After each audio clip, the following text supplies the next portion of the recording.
Well, they call him Dr. Vote, but his real name is John Olson. John has consistently been the first voter in the Polk County Auditor's office for many elections. He works hard to promote voting and claims he has one of the most extensive collections of voting memorabilia in the nation. Local 5's chief photojournalist Don Schmith met up with him earlier today.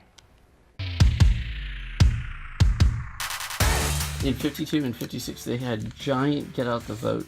My primary collecting interest is historical items, encouraging people to vote. I mean, there's vote soap in there. I mean, I do remember being at a national political memorabilia convention and thinking, I really like these. I'm gonna start really collecting these. There was vote toothpaste. Probably my most historic item is a small flag that says "One man, one vote" with an X in the middle that was carried in the Selma to Montgomery March. The top notch is for George W. Bush. Every 2 years there are, and especially every 4 years, there are hundreds of new groups focusing on getting out the vote. People generally don't save that stuff. Preserving that history as much as I can is a lot of fun.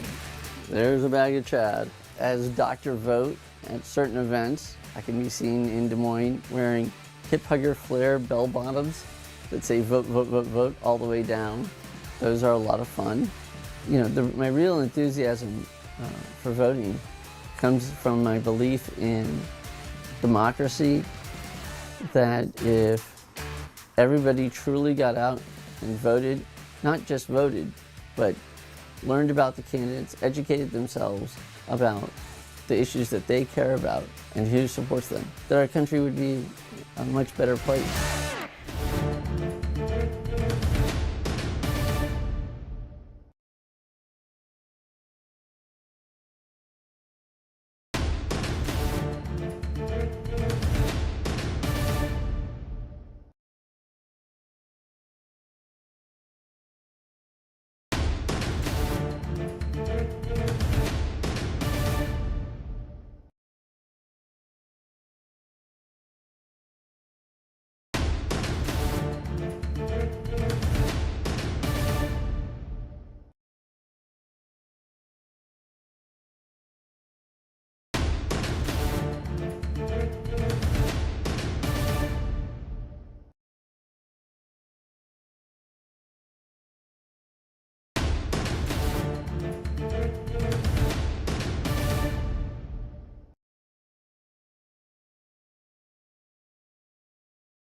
who are now serving jail time for their.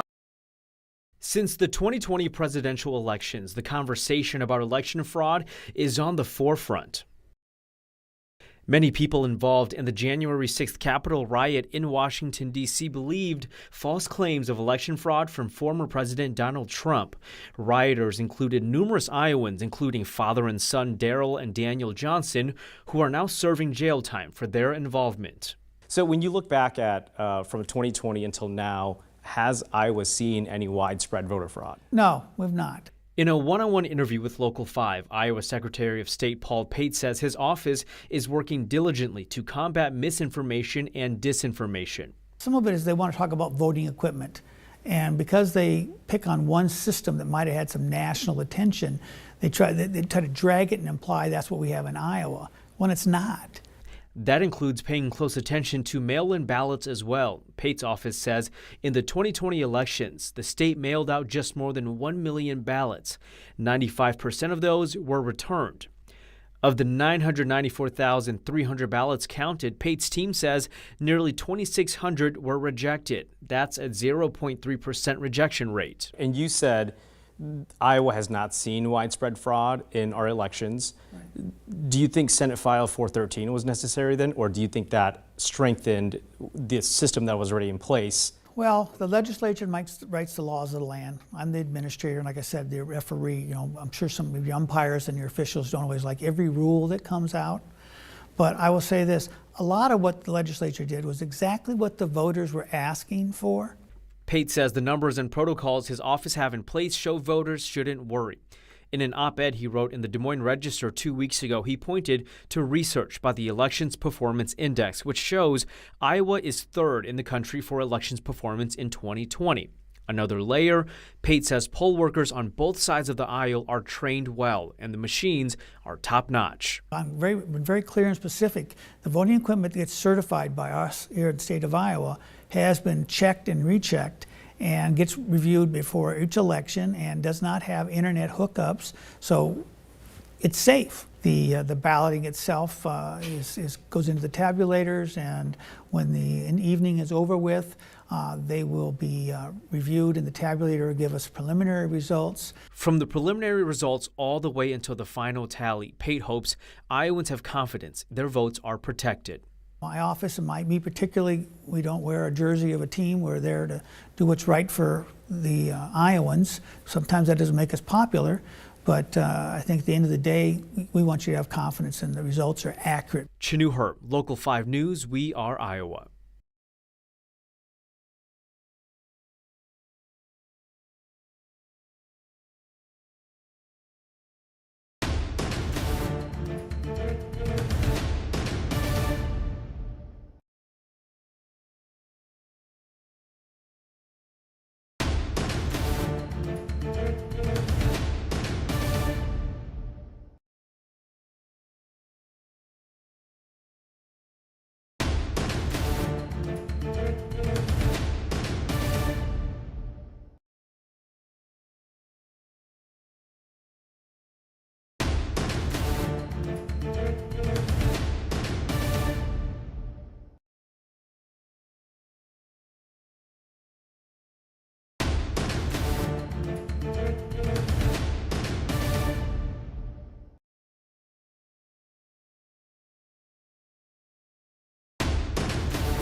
Well, they call him Dr. Vote, but his real name is John Olson. John has consistently been the first voter in the Polk County Auditor's office for many elections. He works hard to promote voting and claims he has one of the most extensive collections of voting memorabilia in the nation. Local 5's chief photojournalist Don Smith met up with him earlier today. In 52 and 56, they had giant get out the vote. My primary collecting interest is historical items, encouraging people to vote. I mean, there's vote soap in there. I mean, I do remember being at a national political memorabilia convention and thinking, I really like these. I'm gonna start really collecting these. There was vote toothpaste. Probably my most historic item is a small flag that says "One man, one vote" with an X in the middle that was carried in the Selma to Montgomery March. The top notch is for George W. Bush. Every 2 years there are, and especially every 4 years, there are hundreds of new groups focusing on getting out the vote. People generally don't save that stuff. Preserving that history as much as I can is a lot of fun. There's a bag of Chad. As Dr. Vote at certain events, I can be seen in Des Moines wearing hip hugger flare bell bottoms that say vote, vote, vote, vote all the way down. Those are a lot of fun. You know, my real enthusiasm for voting comes from my belief in democracy, that if everybody truly got out and voted, not just voted, but learned about the candidates, educated themselves about the issues that they care about and who supports them, that our country would be a much better place.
Since the 2020 presidential elections, the conversation about election fraud is on the forefront.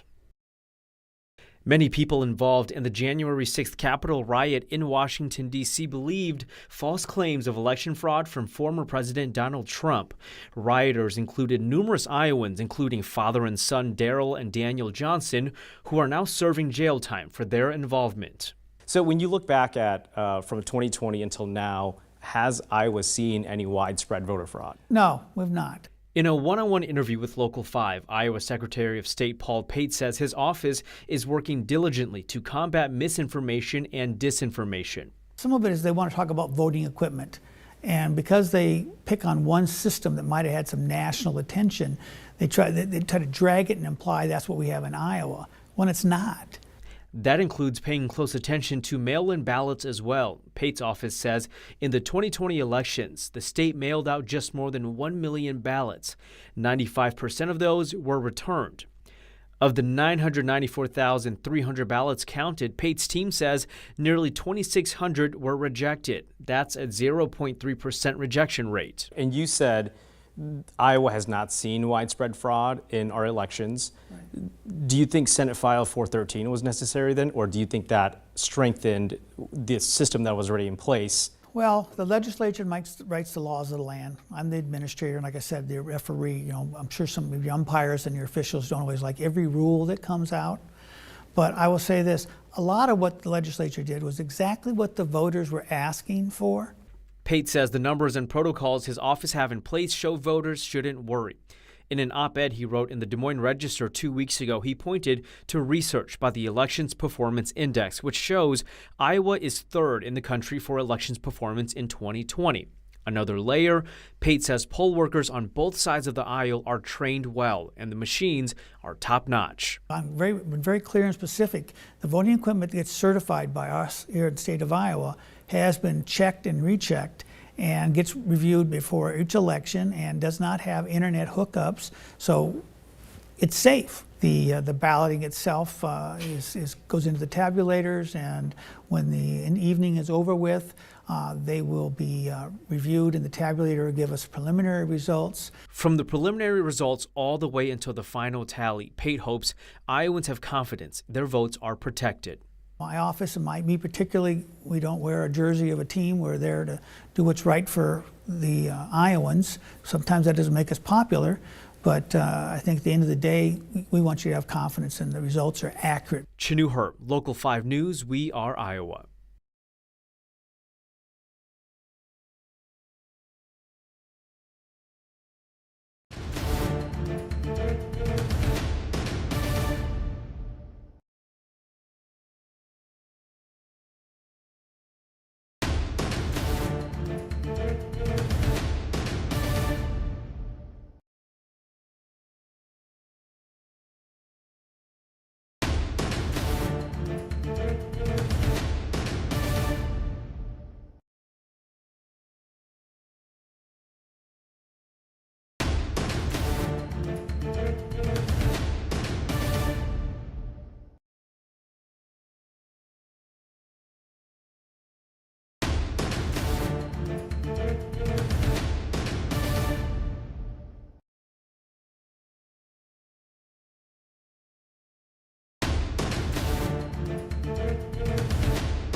Well, thank you for joining us tonight on this primary election night. Polls in Iowa closed half an hour ago as Iowans make their choice for who they want on the ballot come November. We appreciate you joining us here on weareiowa.com and on our YouTube channel.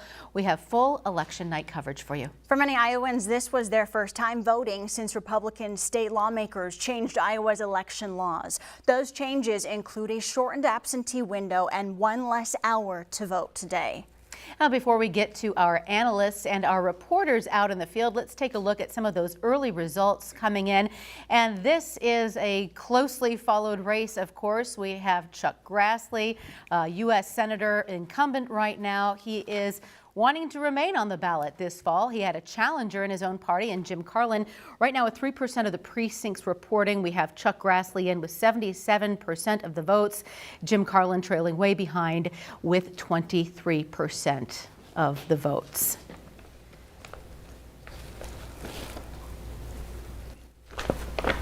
And let's get some more numbers for you up there. If we can, we'll move along with our results. And here we go on the Democratic side for U.S. Senate. This is with 5% of the precincts reporting right now. Michael Franken leading with 58% of the votes. Abby Finkenauer following behind with 37%, and trailing Abby Finkenauer there is Glenn Hurst with 5% of the votes. Again, early results here with 5% of the precincts reporting. Now into U.S. House District 3. This is a race that will be closely followed come November, come the campaign general election time.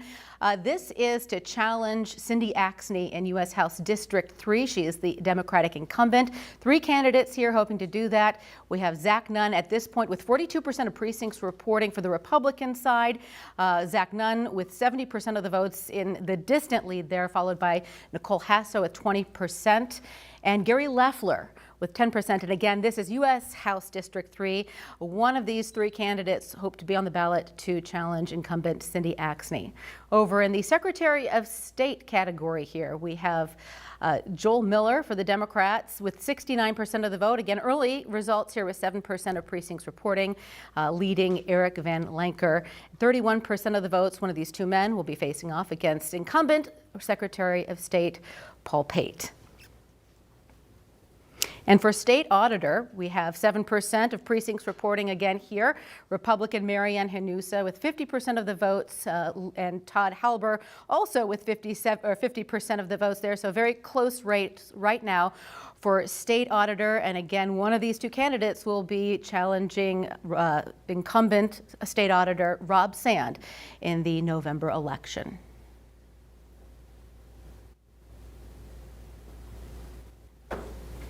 Okay, we are going to go down to Larissa Leone. She is at the victory party right now for Democrat Dr. Megan Srinivas for State House 30. Larissa, what are you hearing there?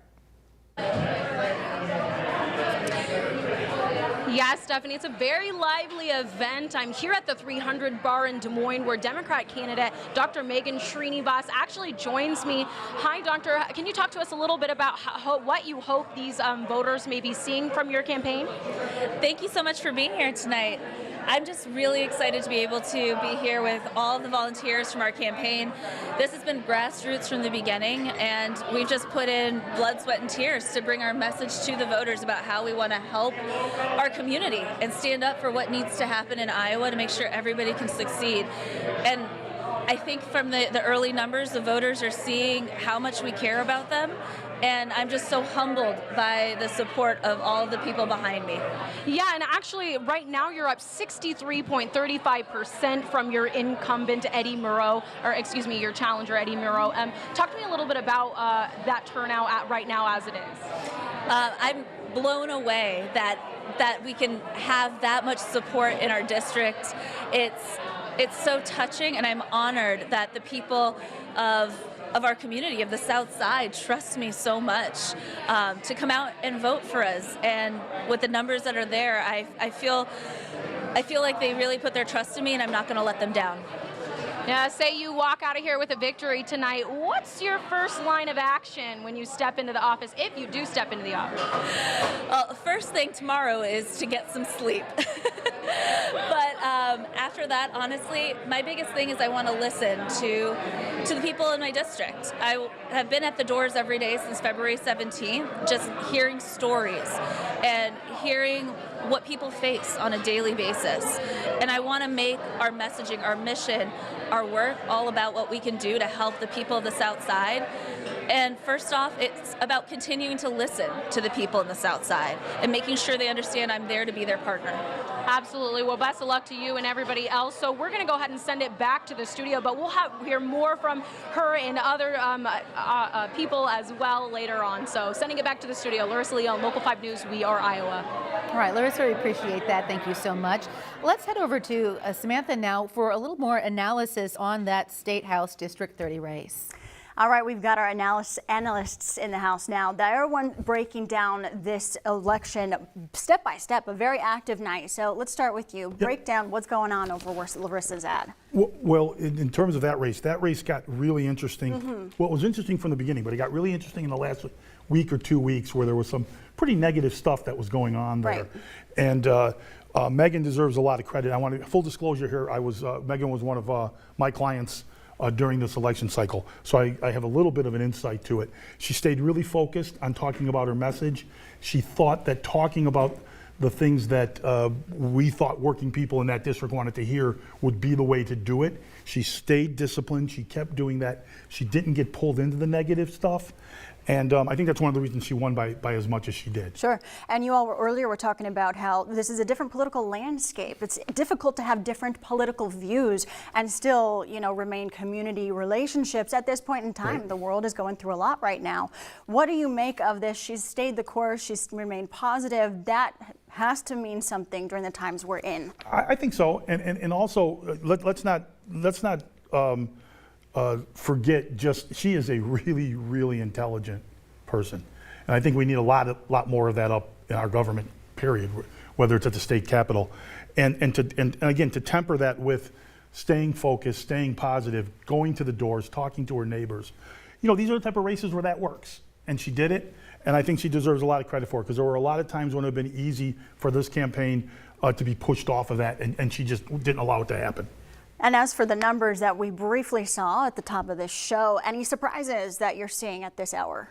I didn't think it would be as big. I really thought she was going to win. I thought she had done a really great job. I didn't think it would be 60-40 as the graphic there shows. So sure. That's a surprise. And for me, it's a pleasant surprise, but absolutely. That is a surprise, yes. Shows civil engagement, absolutely. We're going to send it over to Stephanie now. More analysis to come. Stay with us. All right, Samantha, thank you so much. We want to take a closer look now again at the U.S. House District 3, the race there. The incumbent in that district is Democrat Cindy Axne. There are 3 Republicans that are hoping to challenge her in the fall. Let's take a look at these numbers here.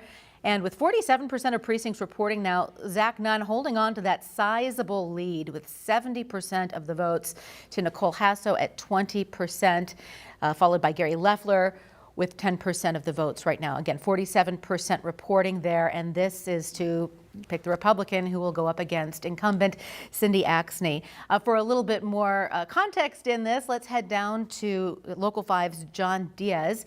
He is at Zach Nunn's celebration party right now. And Zach, I understand that you have had a chance to talk to Zach Nunn tonight. Yeah, absolutely. A lot of excitement here tonight. It's kind of a packed house. We're at Blue Shark in Urbandale right now, several dozen people. And you just went over what we're seeing so far as the results, these early results. And every time that they pop up on the TV screens here, there's a lot of cheering. There's a lot of excitement because of the sizable lead that he has. We did get a chance to speak to him just a little while ago. This was before the results really started coming in, so he wasn't ready yet to talk about that, but he did talk about what his focus has been and what he's hearing from Iowans in the 3rd District. And a lot of that has to do with the economy. It has to do with inflation and gas prices. And, if he moves forward here and ends up in the general election, really he says what he wants to do, 2 things. He wants to cut back government spending, number one, sort of on the federal level. He also talked about using Iowa and what the state has done from a legislative standpoint and taking that to Washington, because he says what Iowans are doing and what the state is doing is working. So certainly we're going to catch up with State Senator Nunn in just a little while as we get more of these results coming in, but still a packed house here in Urbandale, as obviously we just talked about those that lead that he has, 70%, with nearly half the precincts reporting so far. But for now, we're going to throw it back to you guys in the studio. All right, John, thank you so much. And let's head back over to our analysts for this, because this is, Samantha, a race we are expecting in the fall to be watched not only here in Iowa, but really across the country. Right. So let's start with you here, Ed. House Race 3, let's break that down for our viewers. Sure. Well, Zach Nunn, this isn't a surprise to me at least. Zach Nunn's a former state representative, state senator. He's an Air Force veteran, officer veteran. He's done campaigns. He knows how to do the groundwork. He's a lot of money advantage in this race. So this outcome isn't surprising, and he's sure going to be a tough candidate in the fall against Representative Axney. And I just think it'll be interesting. This will be a bellwether, you're right, the whole country will be watching to see what that looks like for the remainder of the House of Representatives. Right, and you hear them talk about the key points, the economy, inflation, very serious times we're in when it comes to the state of finances and what it takes to, be on a living wage at this time in our country. So a lot at stake here. Pete, what do you make of this? Well, it'll be a tough race, but if there's one thing, and I know this firsthand, no one's going to outwork the Congresswoman when it comes to an election. She'll be everywhere. She'll work as hard as anybody could work. Sure. And I think that is one of the reasons that I don't know if it necessarily gives her an advantage, but it makes a tough race a little less tougher for the Democrats. Sure. The other thing I would say is she's used to these close races. I mean, she won by 1.5 points, I think, last time, and it was really the margin of the Libertarian candidate being on the ballot that made that happen. And in the time before, she won by a little bit. So she knows how to run tight races. I think they know it's going to be a tight race, and they'll be ready for it. All right, well, we're going to continue to break this primary election down bit by bit. Let's send it back over to you, Stephanie. All right, Samantha, thank you. And we have just gotten word that the AP has called the U.S. Senate Republican race here for incumbent Senator Chuck Grassley, the juggernaut there. He has held that Senate seat since 1980, so 17% of precincts reporting. AP is confident that with 75% of the vote, Chuck Grassley will stay on the ballot this November, up against Jim Carlin there with 25% of the vote.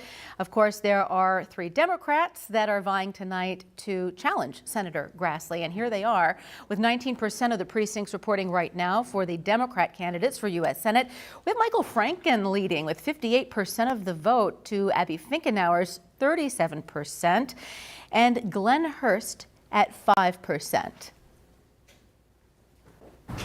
We are going to head out to downtown Des Moines, where we find Local 5's Mary Sugden. Mary, this is a huge race that we are watching, and just got the results of Senator Grassley there, taking it according to the AP. What are your thoughts on this tonight? Yeah, absolutely. As you said, this has now become a focus on who really will be facing off against Senator Grassley come November. As you said, Iowa's longest serving senator, taking that in 1980. So let's take a look at these 3 Democratic candidates. So we now have first here Mike Franken. Now he is a retired vice admiral in the U.S. Navy. He retired back in 2017. And prior to that, had some senior positions within the Navy, also working in positions within the Pentagon. Then we go down to Abby Finkenauer. That's a name that might be familiar to some Iowans. She served in the U.S. House back in 2019. Prior to that, serving here in the Iowa House from 2015 to 2019. Now, she lost her re-election bid to Ashley Hinson. And finally, we have Dr. Glenn Hurst. Now, he's a doctor in rural Iowa. He's on the Iowa Democratic. He's the chairman of the Rural Caucus, and he's also a Minden City councilman. Now, we had a chance to sit down with these candidates, leading up to this primary. And what we heard from both Finkenauer and from Franken is that really was January 6th was kind of that impetus for them to wanting to put their name in the hat and really put themselves into the ring. What we heard from Dr. Hurst is that really really what his big platform here is Medicare for all, Medicaid for all. You know, he said that he had seen it, you know, in his own first person of being a doctor, of how much that this is a need. From Finkenauer, we've heard a big stress on term limits, that she would keep herself to term limits, push others to do the same. And from Franken, we heard a real big push on expanding education. So again, at this point, as you said, AP projection is that Chuck Grassley will maintain his seat in the Senate, but now we're taking a look at which one of these candidates will be facing off with him come November. Live in downtown Des Moines, Mary Sugden, Local 5 News. We are Iowa. Back to you. All right, Mary, thank you. And again, we're going to go back to our analysts for this. AP calling it for Chuck Grassley. Probably not a huge surprise there, but I want to get everybody's opinion on how the Democratic race is shaping up. Surprise or no surprise there? All right, Pete, we're going to start with you. What's your take on this one? Well, and again, it's about 20% of the vote in. When we don't know where it's coming from, it's hard to really know what that 58-37 means, but I will tell you this. If that holds, and when 20% of the vote, and that's a nice number to have, is there was some belief when you talk to people that the Admiral was closing at the end. There was always a belief that Congresswoman Finkenauer was ahead in that race. But when you talk to his people, they thought they were closing. They thought they had some polling that showed he was coming on and had a chance to win. And those numbers certainly would show that everything they were saying there was true. I'm not saying those numbers say he's got it yet, but that certainly shows it's a close race, and that's what they thought they were in. Okay. Any surprises here? I think the surprise is that I think the surprise is that it is close, and maybe even not close if that's the case. I'll tell you what, if that number holds, it's really a surprise. Sure. Because I don't think anyone saw that coming. Okay. So curveball there. That would be a curveball. All right. We're going to keep keeping up with the results, and of course, keep it right here. We got a long way to go. This is exciting stuff. Stephanie, back to you. Okay, we are going to take a look at a couple more races here for you. Let's bring up the numbers for state auditor. And again, this is the Republican side here. Two candidates hoping to challenge auditor incumbent Democrat Rob Sand. In the fall, we have 20% of precincts reporting here. Todd Halber slightly leading there, 51% to Marianne Hanusa's 49% for the Republican candidates vying for state auditor. All right, Polk County Attorney. Let's bring those numbers up here. And we have three candidates there for the Democratic Party. We have 169 precincts out of 176 reporting there, with Kimberly Graham in the lead right now. It's a good lead there with 44%. Kevin McCarthy right around 27%. And Laura Roan at almost 29% there of the votes. And again, we're going to go check in with Carson J.S. Reichart. He is with Kimberly Graham right now. Carson, what are you hearing at this party? 44. Yeah, I'm here at the party, Steph. We got a little over a dozen supporters who are out here. Race has not officially been called yet, but we are nearing all precincts reporting in, and I am here with Kimberly Graham right now, who is currently leading in this race. And just, Kimberly, tell me how you're feeling right now. I'm, of course, very excited, very happy. You know, justice reform has been a long time coming, and we've had 30 years of essentially the same policies here in Polk County, and I'm just really excited to be able to create the changes that we need to create safer, healthy, thriving communities here in Polk County. And just talk to me a little bit about what that means for you and what you want to do with the county attorney office if you win it in the official election in November. Well, there's a lot of different policies and things that we want to change. They're outlined on our website. Folks can go look at all our policies, but things like no longer charging folks for low-level possession of marijuana as a matter of course, things like not requesting cash bail for low-level nonviolent offenses for folks, because that just creates even more problems for them, financial problems for the cost of spending those days in jail. And if it's something like driving on a suspended license, something that isn't a threat to the community, we think that we should be able to hold folks accountable, but not in a way that actually increases their difficulties in life. And something I thought was really interesting, I heard one of your supporters mentioning earlier that she didn't even know there was a county attorney. What has it been like after 30 years of Sarcone to have this position open, and what did it take to get out there and get people interested in this race?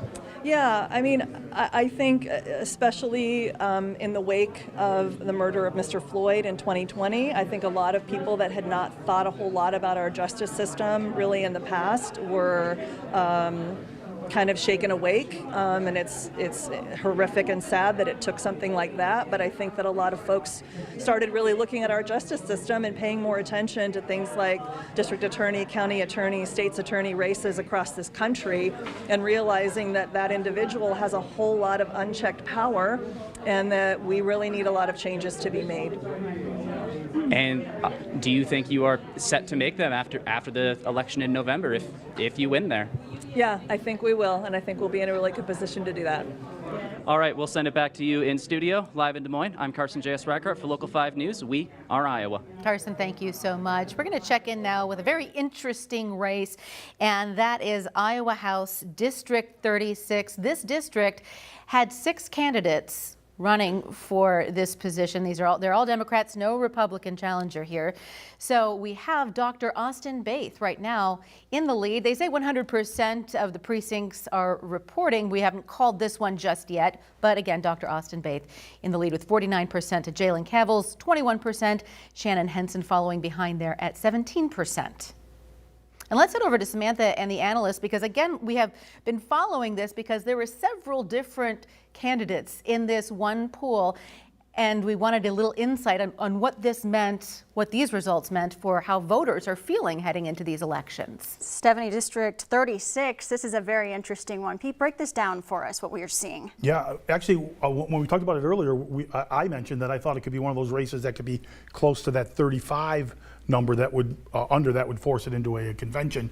Obviously, Dr. Baith pulled away there, and it looks like he's going to be close to 50% of the vote. That's an impressive victory in a 6-person race when you can do that, especially when you had at least 3 or 4 candidates that were running real campaigns with mail and everything.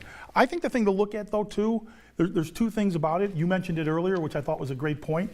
The pandemic is on people's minds still, and the fact that we just elected two doctors to the Iowa House might be something that can point to part of a resume that people are looking for the type of folks that we want up there helping us to make those decisions and certainly affecting the law. The other thing I do want to point out about this race is that Black Lives Matter leader Jalen Cavill actually finished second in this race.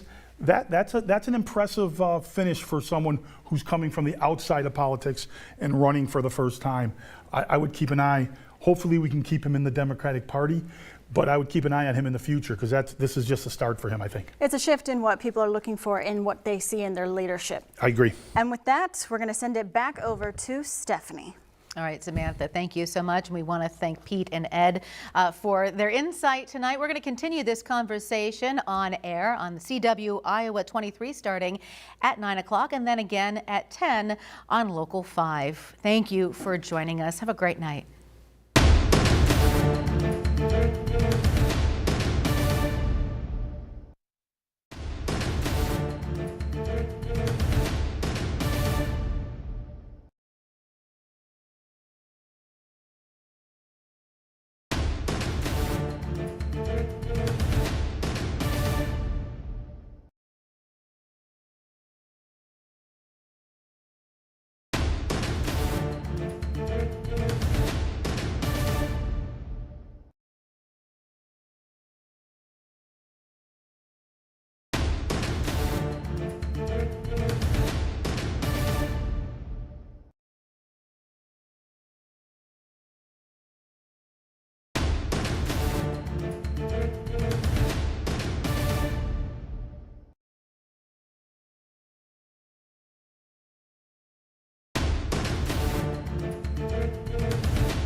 Within the last hour, polls closing within the last hour for Iowa's primary. A number of competitive primary races as candidates aim to move forward to the general election in the fall.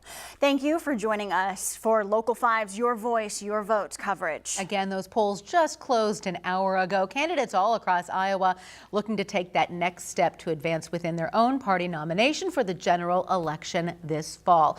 We have live team coverage from all over tonight. Local 5's John Diaz, Larissa Leone, and Carson J.S. Reichart are standing by. But first, Local 5's Mary Sugden, who is live in downtown Des Moines, to give us a little glimpse into that highly watched U.S. Senate race.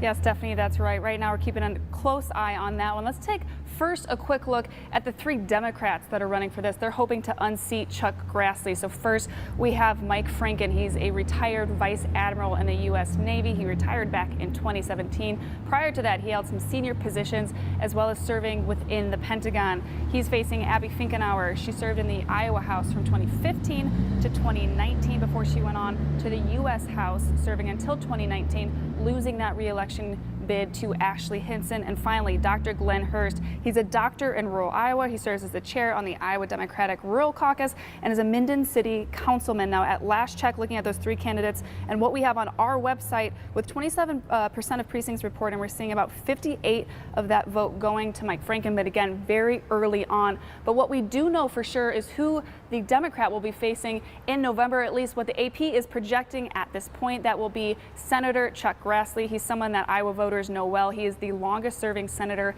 here in the state of Iowa. Again, the AP just projecting this at this point, something they projected just about 8:27, so less than a half hour after polls close. So again, we'll be keeping a close eye on those Democratic candidates to see who comes out on top and who will be facing Iowa's longest serving senator, Chuck Grassley, come November.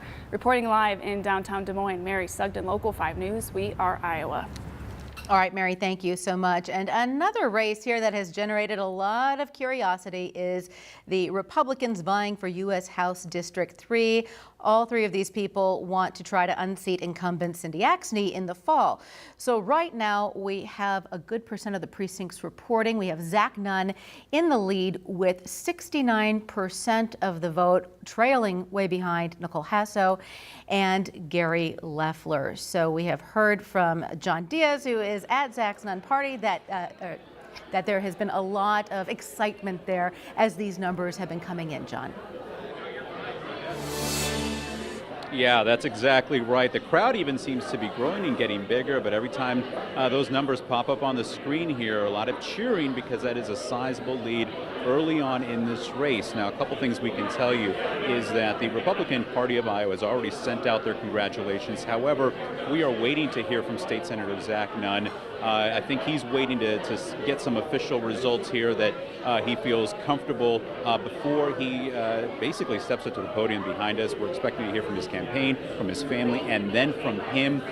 This is a campaign that he has focused a lot on when it comes to the economy. This is what he says folks are telling him in the 3rd District, the economy, gas prices, inflation, and what he wants to do essentially is take what he's done and what the state of Iowa has done and take that to Washington. He says that is what has worked, and he feels he's in a good position by taking that model to potentially be the person who takes on incumbent Cindy Axne for this particular seat. But again, a lot of excitement here. We're still waiting to hear from him. We did speak to him earlier in the day, but at this point now we want to hear about his impression of these results. And really what we're going to ask him is what is his plan moving forward until we get to the November election. For now, we are live in Urbandale. John Diaz, Local 5 News. We are Iowa. John, thank you. And another one, District 36 we're at here. Democrat is the winner, set to win general with no registered Republican candidate in this primary. You see Austin Bath at 49%, Jalen Cavill 21%, Shannon Henson 17%. And now we're going to turn to another race we're following, District 30. That includes infectious disease expert Dr. Megan Srinivas, running for that Southside State House seat. Local 5's Larissa Leone has more. Larissa. Some Samantha, I'm here at Bar 300 with Dr. Megan Srinivas. Hi, thank you for joining me tonight. Tell me a little bit about, you're the favored candidate as of right now, up about over 60%. Tell me how that feels and how you got here. Honestly, it all has to do with the people who are behind me right now. These are the people who, some of them were the first people to even hear that I was thinking about running, and others were, the minute I told them, they were on board 100%, just ready to hit the doors, call voters, do whatever they could to just help. And it's so meaningful to be able to celebrate this moment that we're at the end of such a long 6 months of this campaign, and to feel like the voters are hearing our message and are putting their trust in us. It's humbling and it's an honor. So this isn't your first time trying to aim for that seat. Talk to me a little bit about how this campaign is different from some that you've had in the past. I learned a lot from my first run, and honestly, everything is about learning. You take challenges and you learn how you can do things better. And I wasn't sure I was ever going to run again, but seeing the need that was arising in our community, I just felt that if I didn't step up, I wasn't doing everything I could to serve my patients, my neighbors, my community to the best of my ability. And this was going to be me just trying to do whatever I could to help, and in all honesty, I'm just blown away by the trust that people have put in me, and I'm ready to work for the people of House District 30, for the Democrats that came out tonight. I'm ready to work in the second half of this race as hard as possible to make sure that their vision and their needs are heard in the State House. Wonderful, and 2 days away from your birthday was 2 days ago. What a gift potentially coming your way. So we're going to go ahead and toss it back to the studio. Thank you so much. Reporting live at 300 Bar in downtown Des Moines, Larissa Leone, Local 5 News, We Are Iowa. Larissa, thank you. And now we have another race. We're looking at open Democratic primary for Polk County State's attorney. This is a longtime incumbent John Sarcone not running for re-election here. This is another one we're going to continue to follow through the evening. And with this, we're going to go now to Carson. Carson, what are you tracking out there? Quite the evening, a lot of energy at the site that you're at. Yeah, absolutely. I am here at what is looking increasingly likely to be a victory party for Kimberly Graham. It's looking more and more like that she is going to be the Democrat to challenge Republican Alan Richards to fill John Sarcone's spot as the Polk County attorney in November. With 173 precincts reporting, Graham is currently leading with 44% of the vote. Just a few minutes ago, Graham finished addressing some of her supporters here, talking about her inspiration for running and her desire to bring monumental change to the Polk County Attorney's Office, not wanting to prosecute low-level marijuana offenses, specifically cracking down on violent crime, not seeking bail for nonviolent offenses. That's just the start of some of the changes she is hoping to make. Her campaign manager also just told me that Kevin McCarthy has called and officially conceded the race. As of right now, there is no word from Laura Roan. Supporters earlier telling me that this race for Kimberly is the first time that many even knew about the attorney's race. We'll keep you up to date here on Local 5. Live in Des Moines, I'm Carson J.S. Recker for Local 5 News. We are Iowa.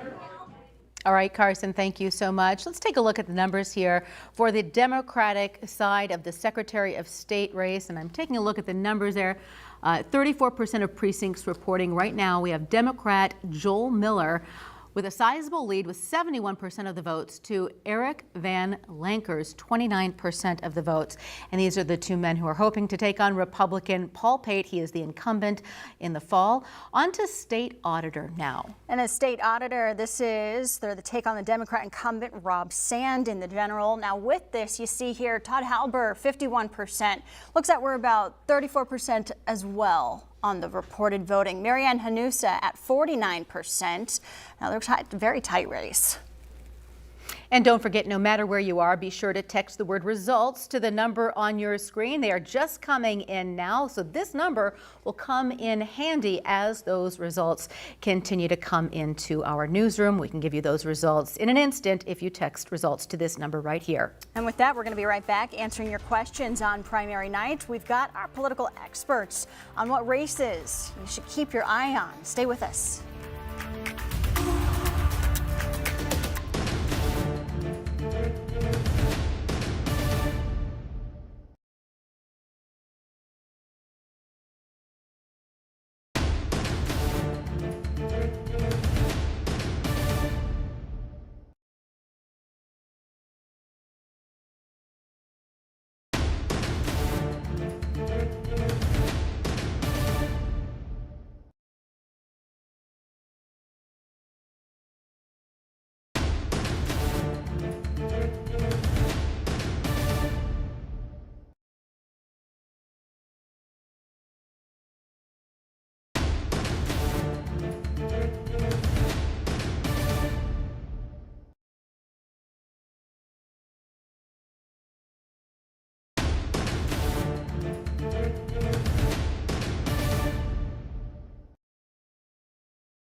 are joined by our team of analysts. For the Republican side, we have Ed Failer and Pete D'Alessandro for the Democratic side. And I know that we're getting some results in that we're confident to call. So we're going to ask this question again, which we've been talking about tonight. Ed, let's start with you.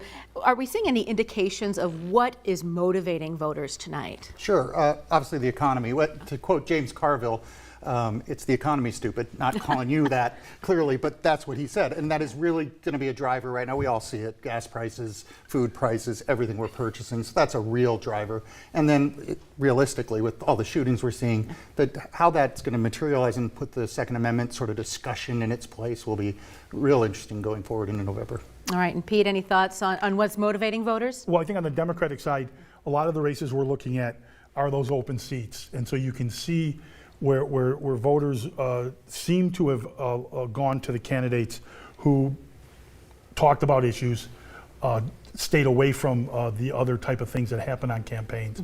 And apparently Democratic voters, and I think that's a good thing, we're really basing a lot of their decisions on that, on what are the issues, what do you stand for, what's your background. And I think that's a good thing. Let's carry on with that theme here in House District 36. This was interesting because it had no Republicans, there's 6 Democratic candidates, and we're pretty confident that Dr. Austin Baith is going to carry this one. But Jalen Cable's results are pretty interesting as well. Yeah, I think so. Here is an activist, someone who came from outside of the system to decide to run and to finish second in a race with a lot of good candidates too. Let's not forget some of those other candidates that finished underneath him, behind him, were good candidates that did a lot of work. So it wasn't like it was just ceded to him that, well, someone's going to finish second. So I think he did a really good job. I think the campaign did a good job. He's the type of person that I hope Democrats can keep in the party and not push away. Okay. And Ed, we want to briefly touch on House District 91. This was one a lot of people were interested in. Why is that? Well, because one of the candidates, when he filed, had a QAnon shirt on. This is a guy who ran as a libertarian a couple different times for the Iowa legislature, then ran in this Republican primary, when there were 6 candidates in this one as well. So it's, again, where Republicans think they can win, and so a lot of folks want to put their hat in the ring. Brad Sherman, who's the Iowa County Republican chair, it looks like the guy who's taken a solid lead right now as I'm looking at it. 2 of the counties reporting, and he has a healthy lead. It sure looks like he should be able to finish that out. So it showed you that this is a guy who's right now in last place, who wore the QAnon shirt to announce. So that's a good thing, I think. He took a risk there. Okay. Thank you, guys. We appreciate your analysis. And back to you. All right, not much rain yet tonight in the metro, but the night is still young. Thunderstorms on the way. I've got your forecast coming up next.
Everyone, we are taking a live look right now at Republican candidate for U.S. House of the 3rd District, Zach Nunn. This is his victory party. This is not Zach Nunn speaking, but this is his victory party. The AP has declared him the winner again for the Republican side of the U.S. House 3rd District race there. Zach Nunn will likely face off with Cindy Axne in the fall. She is the Democratic incumbent in that district. And we're also going to go now to the Democratic primary for U.S. Senate. We have called it for Mike Franken. There's big results coming in now. We are going to continue to follow this at 10 o'clock. Be sure to stick with us on air, online. With that, we're going to take one more quick break. Take a look at the U.S. Senate leads right there, 57%, 39% of the vote, and 5%. We are going to have up-to-the-minute updates at 10 o'clock. Be sure to stay with us. We have Brad Edwards with a final look at your forecast when we come back.